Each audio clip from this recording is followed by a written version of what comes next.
Hello, everyone. Hello. Welcome to the Excellency Light League. My name is Mr. Moose, and I am joined at the caster desk by the one and the only Kendo Slice. Kendo, beautiful Tuesday afternoon. How you doing, man? And it's another week, even more drama for the Light League. People getting unmuted and teams dropping from the ranks of Light League. The playoff picture becoming more into focus. There's so many different stories and things to talk about.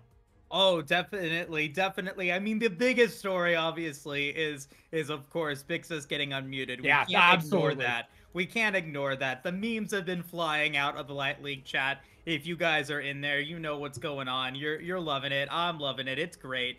It's all in good fun. Hopefully, nothing too crazy happening there. But yeah, week 5 coming into focus here this week. A lot of fun matches in store for us. Halfway through the split now, about halfway through. We'll reach the halfway point halfway through today's games at some point, and we're starting to see a lot of the teams that are probably going to make playoffs, and some of the teams that probably won't make the playoffs. Kendo. I mean, at the same time, Team Ambition Golden Age also adds a completely different flavor to the back end of the season because this is a team that already beat one of those top 3 teams in a best of 3 scenario. So, and yes, I completely agree with you. There are things heating up. There are some teams that seem like they are clandestine to be in the bottom of the bracket towards the end of the season. I'm not going to name any names whatsoever, but if you're looking at the standings, you can do the math. There's only 4 more weeks to go, and if you really want to make playoffs, this is the week you turn your season around. No, you have to turn it around right now, especially if you're CB Stonk Squad, VBU Neon. The next big development that you were talking about, Kendo, that needs to be discussed is Enigma Eclipse dropping from the league, dropping from the split. That's going to give buys for the last 5 weeks here for a couple of different teams.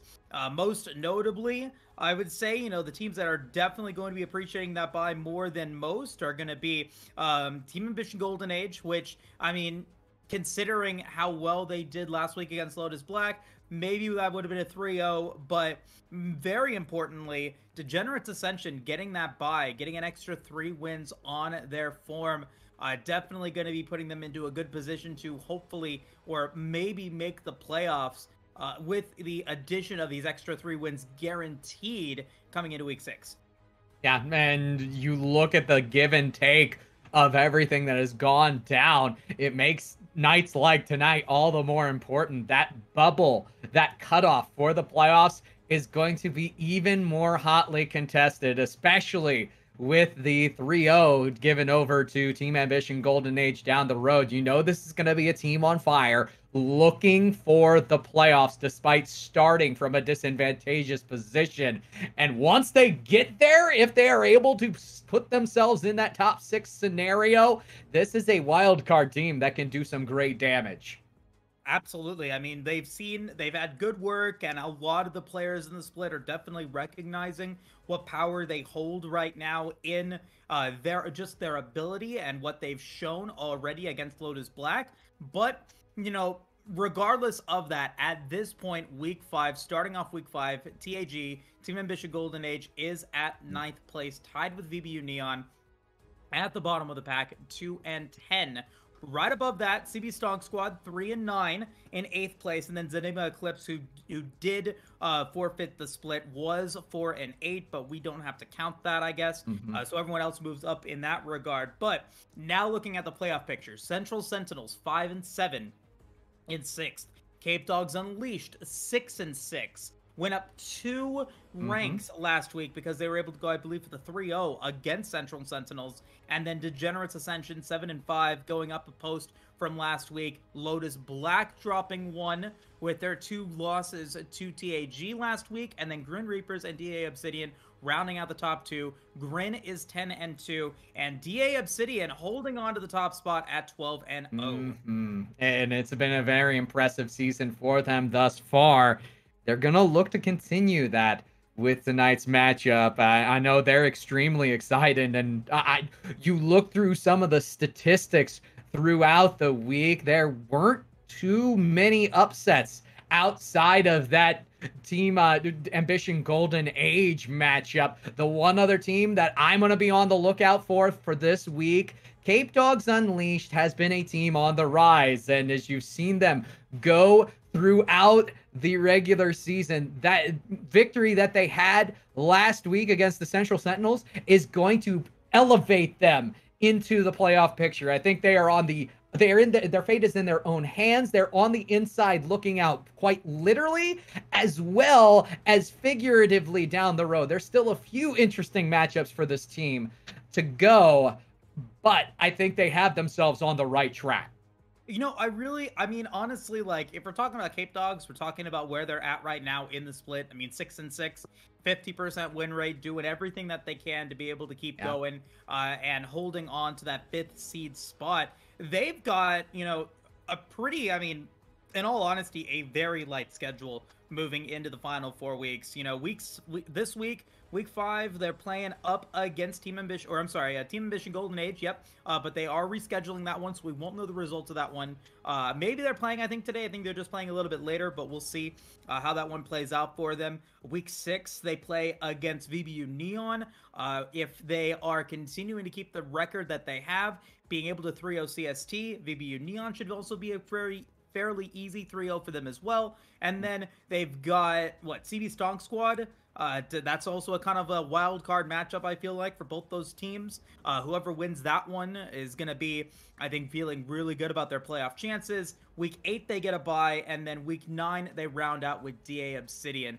So my big question for Cape Dogs is, where are they in the standings after week 7? Do they go for a 3-0 against VBU Neon? Do they find a good showing against CB Stonk Squad? And do they get to rank 4, rank 3? I doubt that they're going to be able to get to rank 2 at this point. I mean, 6 games behind DAO, 5 or 4 games behind Grin. So I doubt that they're going to get a first seed or a first round bye in the playoffs, but definitely a lot of momentum moving into this week. And I'm predicting that they will at least make the playoffs here in the fall split.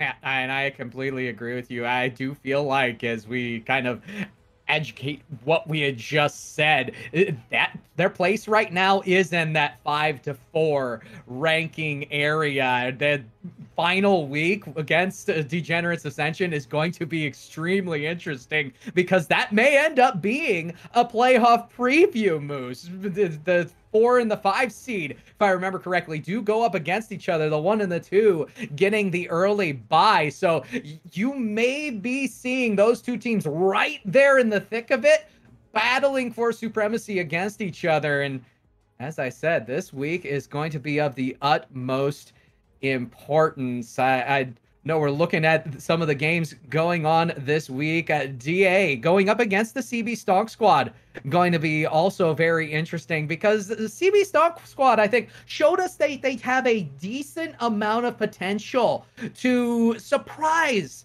some teams. There's been a 1 victory in the set of 3 here and there that you, after seeing them firsthand, you're not 100% sure if this was a complete representation of how good or how bad this team is in the given circumstance. So I'm still yet to see how CB Stonk Squad works things out. They've been trajectory down, but you know, Stonks, one good meme and all of a sudden your dreams are on the rise. Big matchup here this week. I mean, for the Degenerates Ascension, having the now week 6 bye, going to be able to get another 3 wins on their form. You know, that's 6 wins for them that have come from buys, and that's, you know, a big part of, I think, their position in the standings.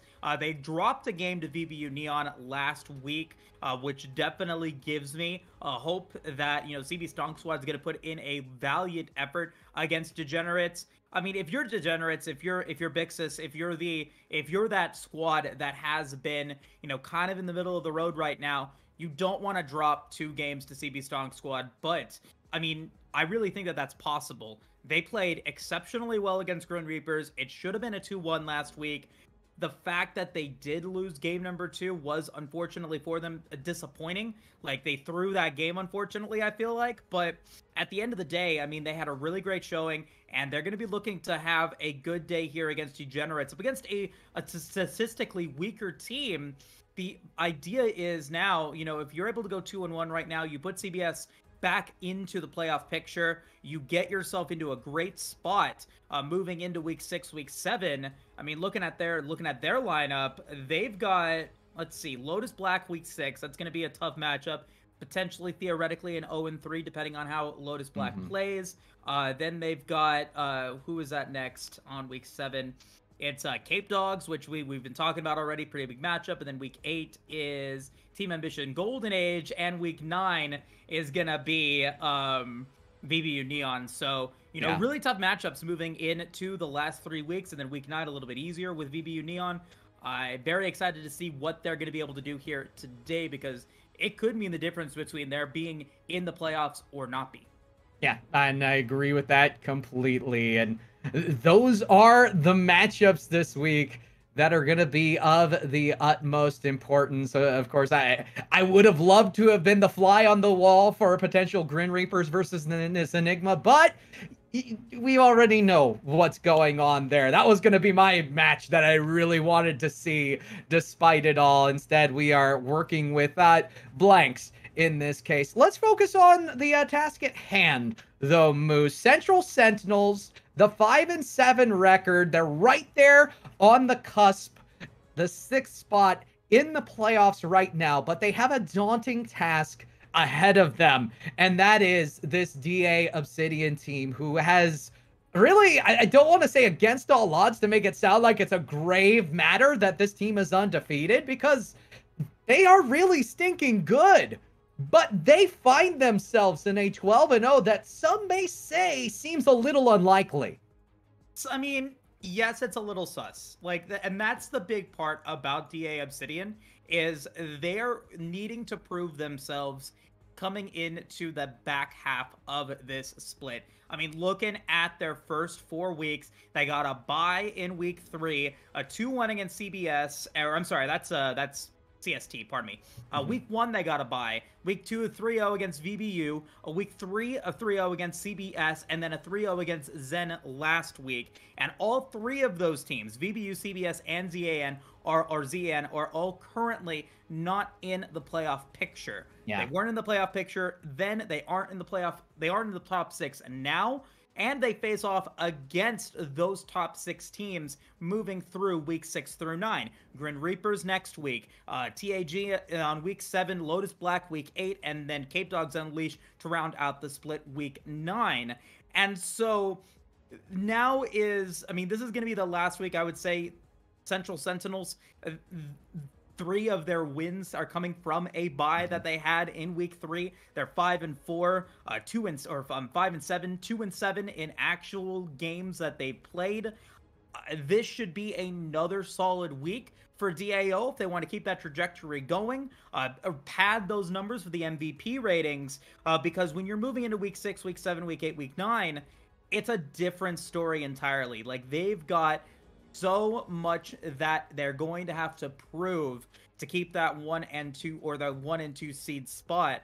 And I mean, like, we were talking to Podygoat on Sunday. We were talking to him throughout the podcast. He was having, you know, some anxiety moving into those games. I don't think that they are I don't think that they're as bad as Podygoat maybe thinks that they are going to do against those teams, but they also have to perform well. Like, they can't drop the ball now, because that could really shake up the standings moving into the playoffs. Yeah, and we just kind of went over how DA Obsidian are, you could put a lot of asterisks behind what has gone on in the regular season thus far. You can say the same thing about this Central Sentinels team, in that, yes, exactly as you said, 3 of those 5 wins are coming off of that bye. The beneficiaries of the Team Ambition Golden Age not being in the league through the first 3 weeks, they benefited from that excellently. So they do find themselves in an interesting place. When you consider the fact that you don't have any players on this team above the 30 XLNC MVP rating, you have a very mishmashed lineup of players, the cast of players. I looked as I was researching. I'm like Primus, Lychee, Mardur, Tortuga, and Fiend Fire. Almost each and every one of them has some involvement with the support role or a bot lane role. Like when they are playing solo queue or they are playing their flex queues or their normals, heck, even when they're playing ARAM, they're finding themselves on more support-centric characters or ADC-centric characters. And most of them, 3 of them, are actually support mains, which makes things very interesting to me because I look at this team and you look at the support in Fiend Fire who solos mid lane. Not even a support main. So this team befuddles me, Moose. I find them extremely interesting. We've talked about in the past teams that are lacking identity. This is a multiple personality disorder issue that I'm finding with this Central Sentinel squad. And from what I understand, they're perfectly fine with that. This is a team that wins on a regular basis in other leagues and together just playing for fun. Playing in other leagues, doing well in other leagues, sure. Yeah. No worries about that. You know, I'm happy to see that they're having success in other parts of the league community. But here in XLNC Light League, I mean, they are not on that same level. They have the least kills on average per game, the second highest deaths per game out of all the teams here, least assists per game with a current KDA of 1.6 across their team. I mean, that is super low. When you look at DAO, you know, DAO has a KDA of 5.9. Like, it's huge difference in their kill participation, their gold per minute, their barons, their inhibs. You know, CST has only killed 1 baron in 9 games. Wow. Compared to DAO, DAO has killed, let me see, I'm trying to figure it out, like, it's like 7 barons or something like that, a ridiculous number. Yeah. And they've only played 8 games. You know, DAO has been the beneficiary of buys like a lot of other teams in the league. But they have really good stats to back up their performances, and I'm really excited to see what both these teams are going to bring to the table, because nothing is set in stone until the games are actually played. And so we have got ourselves a fun day of League of Legends XLNC Light League action coming to you here in just a moment. Stay tuned. We're going to take a quick break, and we'll be back in for game number 1 draft in just a moment. See you guys soon.